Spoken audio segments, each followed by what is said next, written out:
రాష్ట్రానికి సంబంధించిన కొన్ని డిమాండ్స్ ఉంటే అవన్నీ పెట్టాను. దగ్గర ఒక 4 ఇంపార్టెంట్ ప్లేసెస్, ఇవన్నీ డిఫెన్స్ మ్యానుఫ్యాక్చర్ హబ్స్ కింద.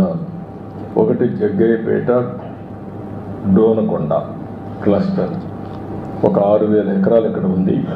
ఇక్కడ మేజర్ వాళ్ళు అడిగింది missile and ammunition production centre కింద దీన్ని క్రియేట్ చేయమని చెప్పి రిక్వెస్ట్ చేశాను. దానికి కూడా వారు సానుకూలంగా ఉన్నారు.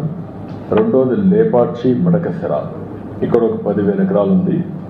Military and civil air crafts కానీ ఎలక్ట్రానిక్స్ మ్యానుఫ్యాక్చరింగ్, అదే మరి ఇంకొక పక్కన ఒక ఏరోస్పేస్ ఎకో సిస్టమ్ క్రియేట్ చేయాలని చెప్పి కోరాను.